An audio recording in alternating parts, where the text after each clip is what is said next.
Perkenalkan, nama saya Mikael Yela, calon guru penggerak angkatan 9 SD Bitul 7 Kapola, Kabupaten Alor. Akan mewawancarai salah seorang kepala sekolah yang ada di Kecamatan Teluk Mutiara, Kabupaten Alor, yaitu Ibu Suryati Jaka, SPD, Kepala UPTD SD Islam Negeri Cokro Aminoto 2 Kalabai. Selamat datang Bapak, ini sekolah. Pagi Ibu. Pagi. Saya mungkin minta beberapa waktu daripada Ibu untuk mewawancarai terkait dengan bentuk penyelesaian masalah-masalah yang terjadi di sekolah itu. Bisa Ibu ya? Bisa. Langsung saja, mungkin Ibu bisa menceritakan sedikit masalah apa saja yang terjadi di sekolah Ibu, baik itu antara bawahan, atasan, ataukah guru dan guru, ataukah mungkin antara pihak sekolah dan juga pendidik sekolah, kali ini orang tua murid. Jadi kita bisa ketahui bersama. Baik, masalah-masalah yang sering terjadi di sekolah ini, baik itu antara atasan dengan bawahan, ada juga terjadi antara guru dengan siswa, ada juga guru dengan guru, ada juga guru dengan orang tua siswa. Nah, hal-hal itu memang sering terjadi di sini.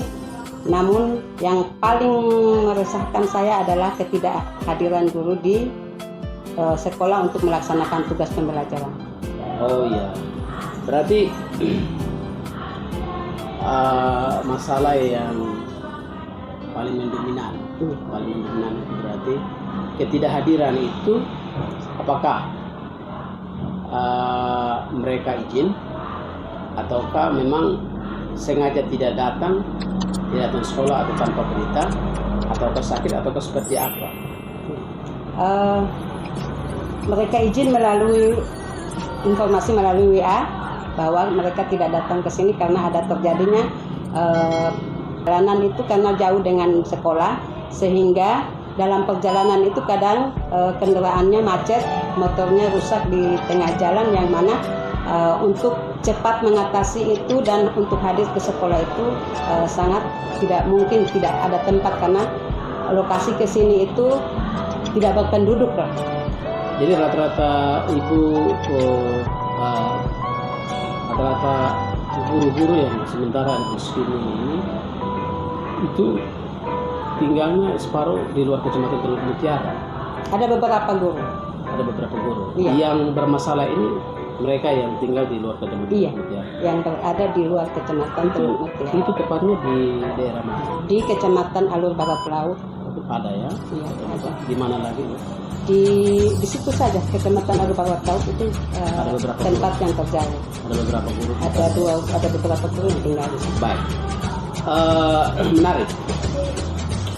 Dalam mengikuti apa yang telah Ibu sampaikan tadi, rasanya ada satu atau mungkin beberapa orang yang tinggal jauh, ketika dalam perjalanan dari rumah ke sekolah mendapat persoalan dalam perjalanan, kejadian luar biasa. Nah, di sini kira-kira ya, keputusan seperti apa yang dapat Ibu ambil dalam menangani kasus-kasus seperti ini? Baik, keputusan yang saya ambil untuk menangani kasus seperti ini itu saya bertanya dulu kepada, karena ini sering terjadi. Ya, ini karena sering terjadi sehingga keputusan yang saya ambil itu saya tanya terhadap karena itu tinggalnya juga dalam sendirian, jadi saya pasti tanyanya kepada tetangga-tetangga di sekitar situ, karena memang persoalannya itu kendaraan yang dipergunakan untuk menuju ke sekolah itu kendaraannya sering rusak. Itu persoalannya, karena tidak bisa untuk membeli ganti yang baru. Jadi itu kendaraannya sudah lama, umurnya sudah tua, jadi memang keseringan rusak, sehingga alasan yang disampaikan bahwa sering terjadi kerusakan di perjalanan itu memang wajar gitu. Itu memang sering terjadi, itu memang terjadi. Apakah Ibu, benar adanya? Ya. Apakah Ibu memiliki sebuah jadwal begitu dalam bentuk penyelesaian kasus-kasus terjadi. Apakah langsung diselesaikan ataukah mungkin misalnya sudah terjadi persoalan seperti ini, masalah seperti ini, ya ibu menjadwalkan untuk menyelesaikan ataukah memang secara spontan itu ibu selesaikan. Baik, tidak ada jadwal khusus untuk mengatasi persoalan-persoalan yang seperti ini, tapi saya menyelesaikan persoalan seperti ini secara spontan saja. Ketika guru itu sudah berada di sekolah, maka langsung saya panggil untuk pembinaan di sekolah, di ruang kepala sekolah. Menarik, tadi ibu sampaikan mendahului dengan tadi bahasanya ketika guru ini tidak datang ke sekolah, mungkin ibu dalam pengambilan keputusan itu mencari informasi, begitu ya, mencari informasi, ataukah bentuknya apa yang mempermudah ibu untuk bisa menyelesaikan persoalan itu faktor-faktor apa saja? Iya, ketika saya panggil untuk pembinaan, di situ saya sudah mendapatkan informasi yang real dari yang bersangkutan. Habis itu, setelah itu karena dengan alasan-alasan yang mana kalau dalam pikiran kita bahwa itu memang benar alasan yang disampaikan, karena memang kerusakannya di tengah jalan dan dia tidak bisa hadir untuk di sekolah. Nah, jadi setelah itu alasan itu alasan pertama ya. Kemudian yang kedua, karena mereka tidak memiliki fasilitas yang lain, maksudnya tidak bisa uang tidak ada untuk memperbaikinya, kayaknya memperbaiki kendaraan itu secepatnya, karena kalau sudah rusak maka akan menyita berhari-hari sampai kapan kendaraannya baik baru mereka bisa datang ke sekolah, yang menyebabkan terjadinya membuat peserta kegiatan pembelajaran sekolah itu tidak berjalan. Jadi ini waktunya ini kan lama karena motornya rusak. Berarti anak-anak di sekolah tidak dapat pelayanan, sementara pak guru yang atau ibu guru yang bersangkutan itu pun dengan alasan karena motor rusak, dia tidak datang ke sekolah. Semua ini benar, tapi ketika ibu mau menyelesaikan persoalan ini, memutuskan persoalan ini, jadi ada faktor-faktor yang mempermudah ibu memutuskan. Kira seperti ini. Ada faktor-faktor yang mempermudah ibu. Kira faktor apa saja yang mempermudah ibu anggap ini yang menjadi faktor Nah, itu yang seperti tadi sudah saya sampaikan, faktor-faktor yang saya ambil itu pertama, saya harus tanya informasi dengan yang bersangkutan. Tapi sebelum bersangkutan, saya cari informasi dari tetangga-tetangganya, kemudian teman-teman terdekat, apakah betul yang disampaikan ini ada benar atau tidak. Kemudian informasi lagi itu dari dia yang bersangkutan. Nah, untuk kebenarannya itu benar atau tidak itu saya ambilnya dari yang bersangkutan juga, sehingga dari masukan-masukan itu sebagai seorang kepala sekolah ya saya mengambil satu keputusan bahwa alasan ketika dia tidak hadir di sekolah itu bagi dia itu memang betul masuk akal gitu, bisa diterima. Namun karena itu berdampak kepada kegiatan pembelajaran di sekolah, maka saya meminta kepada guru yang lain yang satu mapel itu menangani kegiatan pembelajaran di sekolah sampai menunggu sampai dia hadir di sekolah. Berarti ketika kehadirannya di sekolah langsung diselesaikan. Iya. Itu panggil ke ruangan untuk selesaikan ya. Dari semua yang terjadi dalam menghadapi persoalan-persoalan seperti ini, apa yang petik dari pengalaman yang telah ibu ambil, ibu dapat terima dalam hal pengambilan keputusan ini?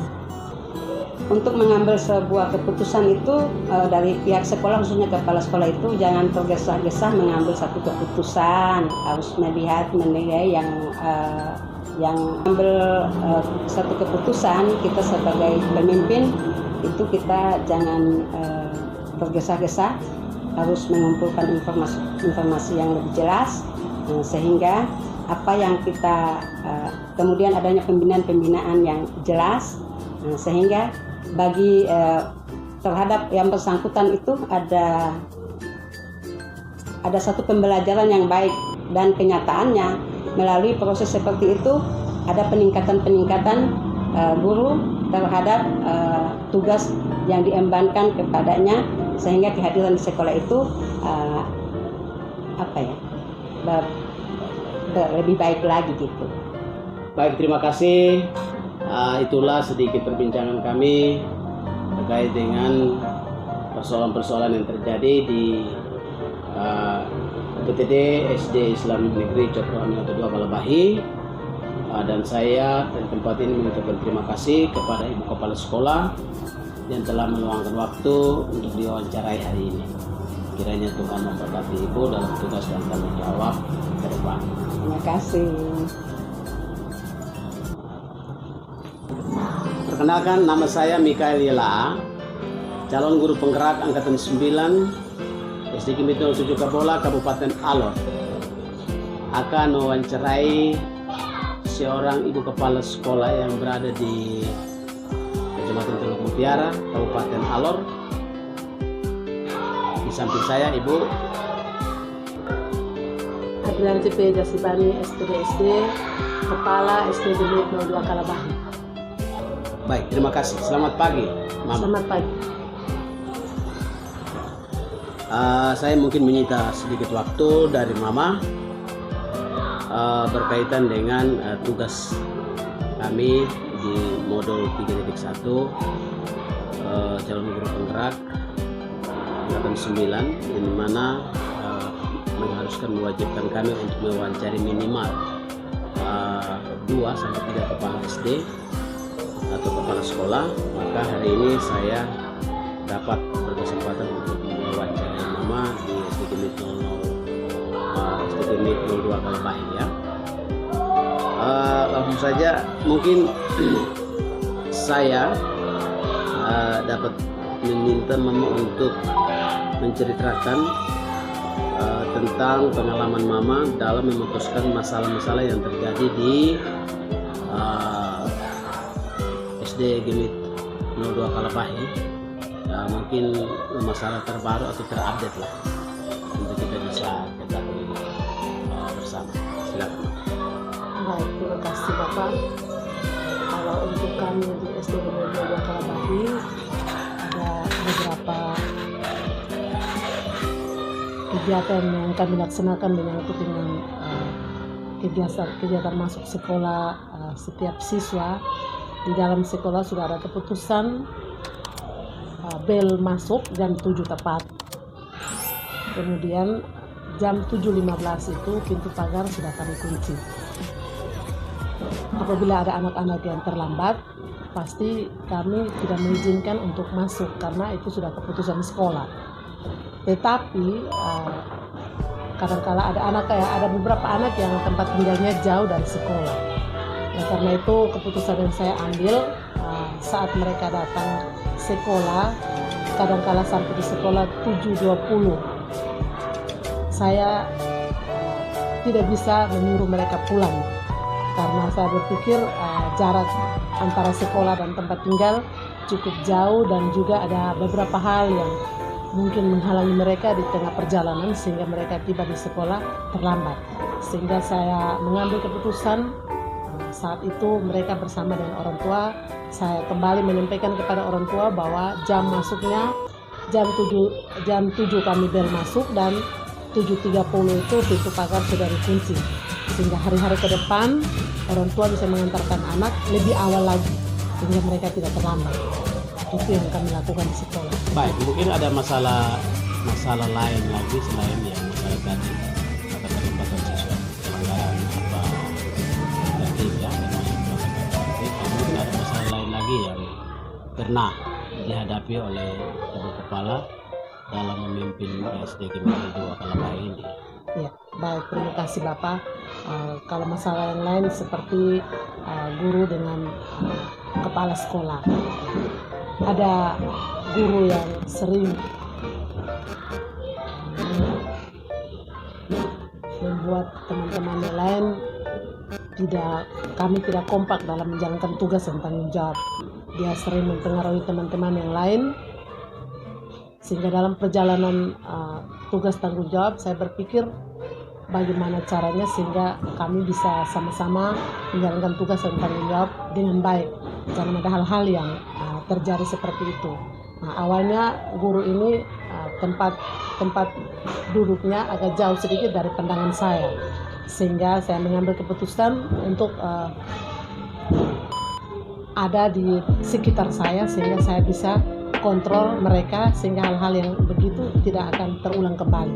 Ternyata benar yang saya buat, saya kembalikan ke ruang yang saya sudah siapkan dekat dengan tempat duduk saya, sehingga hari demi hari sampai dengan sekarang sudah mulai ada perubahan, dan hal-hal yang kemarin yang kami tidak suka sekarang mereka sudah buat yang terbaik, tidak pernah melakukan hal-hal yang sudah suka berkumpul dan membicarakan hal-hal yang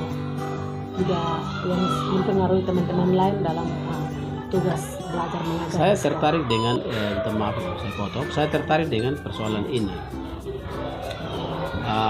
Di mana ada guru yang suka gosip begitu kira-kira ya. Suka gosip yang menimbulkan keonaran, menjadi momok tersendiri untuk teman-teman yang lain, bahkan mungkin ibu kepala sekolah juga dalam memimpin jalannya proses pendidikan di SD Negeri 2 ini. Untuk itu mungkin secara kepemimpinan mungkin ibu sempat berpikir untuk cari jalan lain dalam hal mengamankan kondisi yang terjadi di sekolah ini atas perbuatan guru yang dimaksud ini. Selain yang tadi saya sudah cukup mendengar solusi atau penyelesaian persoalan yang ibu angkat tadi, itu suka gosip gitu, dengan keputusan terakhir pindah dia punya tempat duduknya saja, tempat perkumpulan mereka yang mana jauh dari di sana, tetapi pindah ke mungkin sebelah ruangan ibu untuk pengawasannya lebih baik lagi. Jadi mungkin tindakan-tindakan sebelum sampai kepada ini, ada tindakan-tindakan lain yang ibu pernah lakukan? Iya, baik. Memang ada tindakan yang saya sempat pikirkan untuk saya buat, yaitu saya berpikir saya mau melaporkan untuk biar dipindahkan dari sekolah ini sehingga tidak mengganggu teman-teman yang lain. Namun di satu sisi saya berpikir kalau saya melaporkan untuk dipindahkan, tempatnya tidak ada orang yang menggantikan. Guru agama ini tidak ada yang dapat menggantikan. Di satu sisi dia sering mengganggu juga.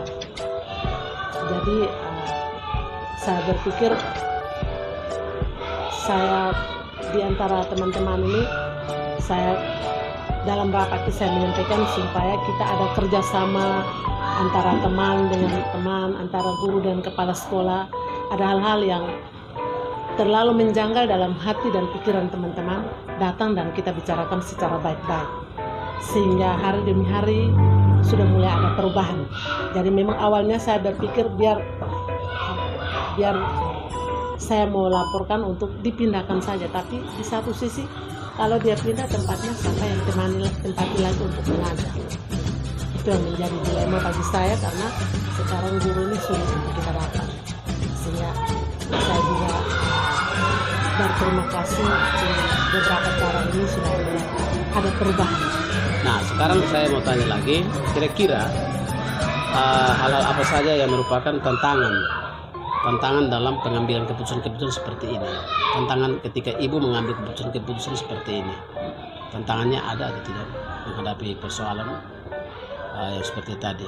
Ya, baik Bapak. Terima kasih. Kadangkala memang hal-hal yang saya mengambil keputusan seperti itu, ada juga tantangan yang saya hadapi. Ya. Ada yang orangnya tidak sabar langsung ribut. Ya, kalau untuk ada teman yang satu itu langsung. Tapi saya tidak mau yang seperti itu. Saya panggil dan saya bicara empat mata. Hal yang begini yang saya tidak mau, hal yang begini yang baik, mari kita sama-sama gandeng tangan untuk mengangkat tugas dan pekerjaan kita dengan baik. Hal-hal yang kurang baik itu kita tinggalkan supaya kita bisa berjalan bersama, bergandengan tangan bersama untuk melakukan aktivitas sekolah ini dengan baik. Berarti tantangannya itu guru yang bersangkutan langsung melakukan perlawanan, Ya, melakukan perlawanan mungkin langsung kepada kepala sekolah, dan solusi yang ibu ambil, panggil baik-baik, datang dan berdiskusi dengan dia secara empat mata, dan di sana dia terima.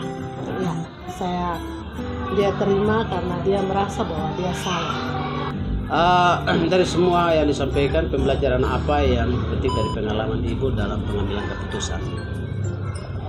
Pembelajaran apa yang kira-kira ibu petik dari penyelesaian persoalan-persoalan yang seperti itu? Karena memang persoalan ini sedikit-sedikit rumit. Begitu. Ada pembelajaran apa yang ibu terima dari keputusan persoalan-persoalan seperti itu? Ya, baik Bapak. Jadi dari pembelajaran ini saya berpikir mungkin dari antara kami guru yang ada ini harus setiap waktu kami harus sama-sama setiap pulang sekolah, sebelum kami pulang kami duduk bersama, saling buka hati dengan sesama teman, apa saja yang menjadi kendala bagi kita dalam melaksanakan tugas dan tanggung jawab di sekolah, di kelas masing-masing. Ada yang bisa memberikan jalan keluar. Setelah itu saya akan mengatakan selesai, kami berdoa waktu, sehingga hari demi hari ada hal-hal yang baik mulai muncul dan akan. Berarti ketika setelah kasus ini terjadi, itu kekerabatan, kekeluargaan. Baik, terima kasih atas waktu yang telah diberikan kepada saya untuk dapat mewawancarai ibu di pagi hari ini. Kiranya Tuhan dapat memberkati ibu ke depan dalam memimpin SD Gemeente 02 Galapai. Terima kasih.